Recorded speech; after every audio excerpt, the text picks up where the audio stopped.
Welcome back. So today we will be talking about evaluating limit at infinity, and for understanding limit at infinity, especially for question number 11, uh, this is a little bit more tricky, and I have not seen anyone explained it on any of the channels. So to understand this, let's understand the Allen function first. So for the Allen function, Allen of x, first thing first, is defined only for x greater than 0. This is very, very important to understand. So that is why it is a good idea to understand how the parent function can be graphed. And apart from that, if I say what is ln of 0, again we are talking about because x is greater than 0, only when 0 is from the positive side, that will be negative infinity. Coming from the negative side, it will go to negative infinity. Ln of 1 is 0 and ln of infinity is infinity.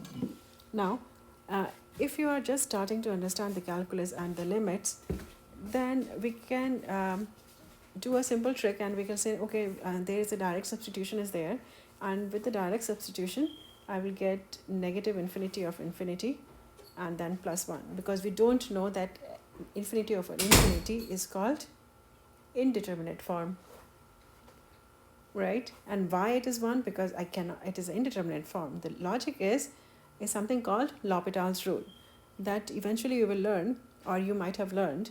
So L'Hopital rule, it talks about whenever we have the indeterminate form, then we can take the derivative of the numerator separately and the derivative of the denominator separately.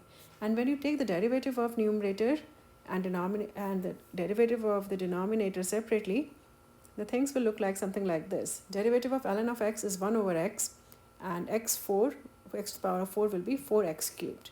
At this point, if I do the direct substitution, you will get negative is always standing outside.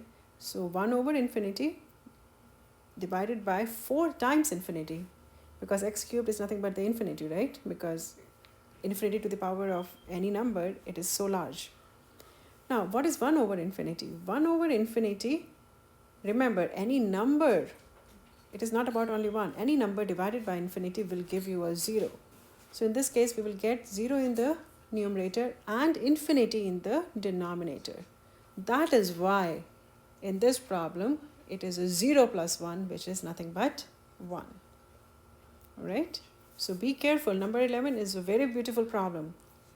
Let's try question number 12. So in number 12, they are saying the same thing. We need to remember any number divided by infinity is a 0.